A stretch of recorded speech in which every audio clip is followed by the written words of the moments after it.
Going to have at the Sovereign Center in downtown Reading, the band Queensryche. With me on the phone right now is Geoff Tate from the band. Hey, Geoff, how you doing? Hey, I'm doing great. How you doing? Awesome, very awesome. So what's going on today? Huh? You at home or? I'm home. Actually, I'm having a wedding at my house with 200 people are here. Yeah, it's my sister's wedding, and she's very happily getting married today. Awesome, very, very awesome. What's your sister's name? Harry. All right. Well, we send all of our regards to her, and we're sure she's going to have a great life. That's awesome to hear. Well, I'm glad you're taking some time out of the wedding festivities here to chat with us. We're looking forward to Queensryche rolling into the Sound Performing Arts Center October 5th. Tickets just went on sale this morning, and I understand they're selling like hotcakes. Did you expect any different, Geoff? Well, you know, we've been touring for many, many years, and we have really, really loyal fans. And it seems like wherever we go to play, people show up, and that's a really great feeling. Yeah, you know, you guys just kind of got off the road not too long ago. You were out there with Judas Priest. What was that like? I got to know. It was great. It was really fun to tour with those guys. They're consummate professional musicians every night, laying down a great show, and really nice people to hang out with too, which is nice because you're in close quarters when you tour a lot. Yeah, I was going to say. And, actually, over the years we've never actually toured with Priest. This was our first tour with them, and we've done festival dates here and there around the world with them at various times, and always got along really well. And we were really honored when they asked us to join their tour for this summer, and we couldn't say no. Yeah, I think it was a perfect match. You guys have incredibly great music, and it was a perfect blend, no doubt about it. The Priest fans loved the Queensryche music. And speaking of music, wow, every Queensryche fan is excited because what can I say other than Operation Mindcrime 2? So now, I know everybody's probably driving you crazy asking you, how's the album coming? And everybody wants to know, when's it going to be released? Do you have an idea yet, or just kind of... Yeah, well, we're just... we've actually done all the writing, and the recording of the music is all done, and the only one that's left to record is me. Oh! So, I'm the last guy all the time, so... when I get done with this tour in September, around November, I've got studio time booked, and I'm going to go in and launch and spend the next couple months doing the vocal work. So we expect to have the album done by Christmas and then out sometime in January, February. That'll be awesome. And it's kind of a continuation of Operation Mindcrime #1, right? Yeah, it's exactly that. It's a continuation of the story. It takes place 20 years later. Coincidentally, the same. It kind of aligns itself with the first record was released 20 years ago, so we kind of took that into consideration. And it's a continuation of the story. It kind of picks up where the last one left off. Yeah, because there were some, there were some twists that you weren't really sure what was going on, and unanswered questions. Yeah, yeah, and this album's going to answer those questions, right? That's right. Very, very awesome. Now, what's it like on the road with the guys? I mean, you guys have been together for quite some time, and what's it like being on the road with the rest of the band members? Well, it's a pretty tight group. All the years we've spent touring and making records together. It's always difficult to keep a band going, as you can tell by so many bands that fall apart after 5 years. But somehow, I don't know what it is, we've just managed to hang on there. We lost one member about 10 years ago, but it didn't stop us. We just keep rocking, keep moving ahead, keep writing the music and playing because we love it. It's what we do, and I can't imagine not doing it, honestly. Yeah. Absolutely. I mean, and you've had an incredible career. There's no doubt about it. I mean, and you also have some solo work going on. Yeah. And you want to talk about that a little bit? Because I know... well, I don't have anything new to release until after the Mindcrime record. I've got a record in the can that's ready and waiting. So I'm hoping to release that sometime in 2008 after we get done touring with Operation Mindcrime 2. Wow.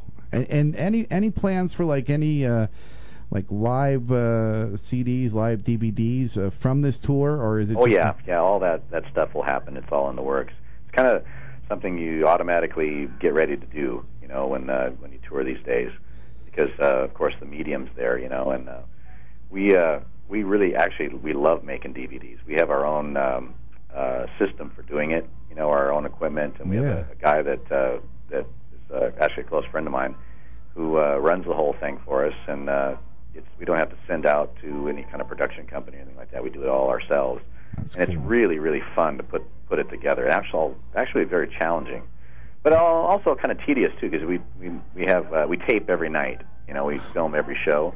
Wow. So we have like 300 shows to go through and listen to and make sure that this is the right show and, you know, this is the right performance on this song, you know.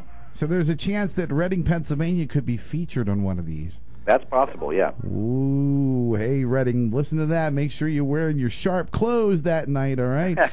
Now, what can we expect music-wise? Is it going to be a lot of the classics? Are you gonna tease us with some of the Operation Mindcrime 2 stuff? On this show that we're bringing, what it is, it's Evening with Queensryche, and we are our own opening act, and we perform a set of songs that are singles that we've had on the radio over the years, songs that pretty much everyone's familiar with, and it's sort of a light delivery. You know, I talk a lot to the audience, and then after that set, we take a short intermission, and then we come back and we perform Operation Mindcrime in its entirety. And what that is it's originally 59 minutes of music, but we've expanded and added another 20 minutes to the set. Oh my God! And with kind of expanding some songs out, we changed some arrangements on some things to make them a little bit more theater-like, you know, better presentation. Wow. And then we have live actors who join us on stage who portray, you know, the various characters of the story. And we have some guest musicians. We have Michele D'Alessandro, who's a composer with the Vatican in Rome, who joins us on keyboards. Wow. And we have Pamela Moore, who sang the original part of Sister Mary on the album. She joins us on vocals. And then on top of that, we have film screens and a set that kind of changes throughout the show, you know, to put you in the background of or the set of what is happening, you know, because there's a couple different locations that the story takes place in. So the set changes. And on top of all that, it's in surround sound. Oh. Which, the whole venue is surrounded in speakers, so you get a really kind of 360-degree feel for the music. Wow. Yeah, it's really something pretty spectacular, really. Yeah, this is going to be an awesome show. There is no doubt about it. I mean, yeah, it really is a pretty cool show. People, when we performed it last fall, people were just raving about it, you know.